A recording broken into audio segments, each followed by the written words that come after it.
Summit takeaways. Trump doubts intel, plays trusting partner. Russian President Vladimir Putin gives a soccer ball to U.S. President Donald Trump left during a press conference after their meeting at the presidential palace in Helsinki, Finland, Monday, July 16, 2018.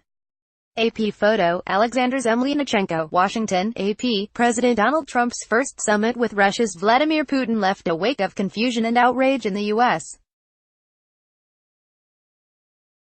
After a remarkable 45-minute joint press conference, the White House struggled to explain why Trump aligned so closely with the Russian leader, a chief geopolitical foe.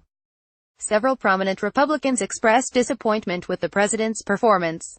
Intelligence officials publicly broke from the president's comments about Russian meddling in the 2016 campaign.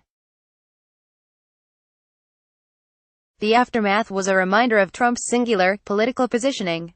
After a year and a half in power, Trump still alienates both his party and some in his own government. A look at what else we learned from their joint press conference, ____. Trump still doubts U.S.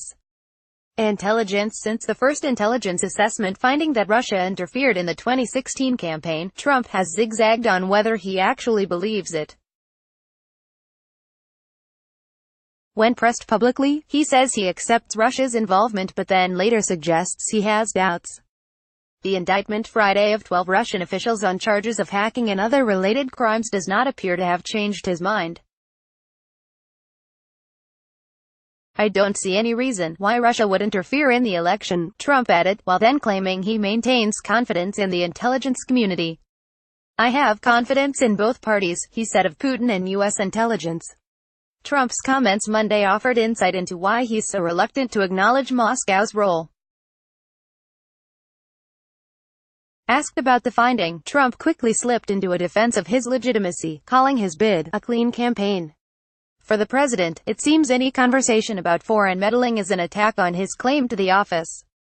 In his remarks Monday, he proved himself unwilling to remove the issue from politics or view it as a security threat or a challenge to U.S. democracy.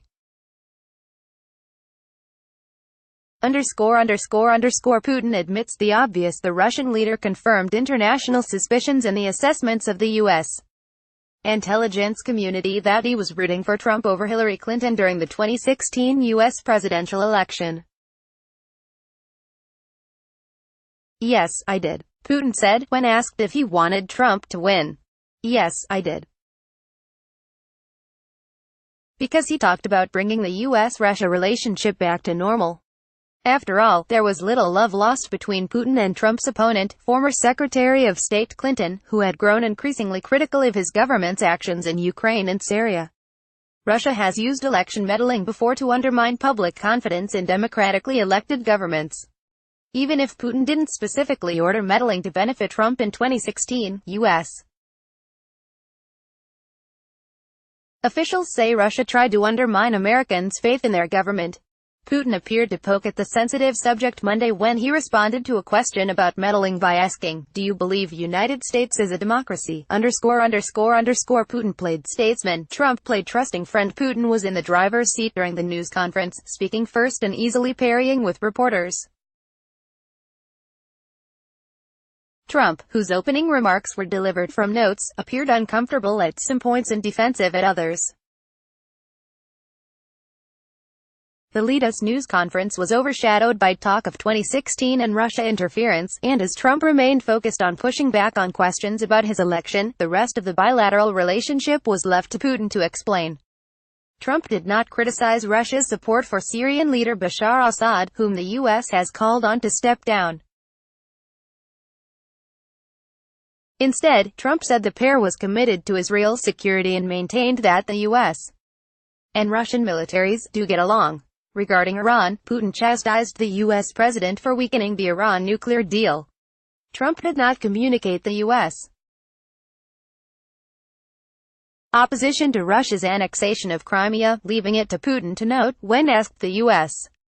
position. "The posture of President Trump on Crimea is well known, and he stands firmly by it," Putin said. He continued to maintain that it was illegal to annex it.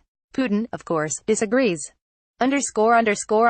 Putin says he doesn't have compromising material on Trump. Asked directly whether his government possesses embarrassing or incriminating material on the U.S. President, Putin told reporters, "It's hard to imagine greater nonsense." He added, "Please get this rubbish out of your heads." Speaking to salacious claims about Trump's business trips to Russia that first surfaced in an election year dossier prepared by an ex-British spy, Putin said, "I did not even know he was in Moscow." Trump has long denied the allegations and has used the partly unsubstantiated claims in the document, funded by Democrats, as a cudgel against the wider investigation of Russian interference.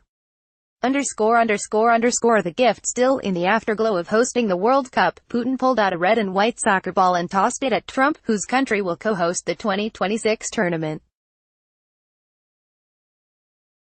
Praising Russia's role as host, Trump said of the North American Joint Host Committee, "We hope we do as good a job."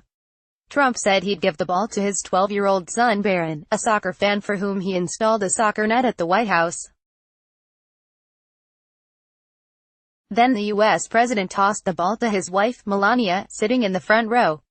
Republican Sen.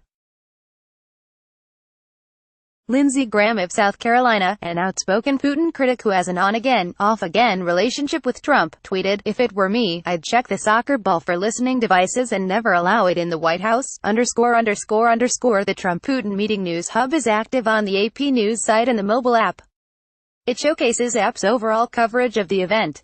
It can be found at https://www.appnews.com/tag/Trump-Putin Summit. Copyright 2018 The Associated Press. All rights reserved. This material may not be published, broadcast, written or redistributed.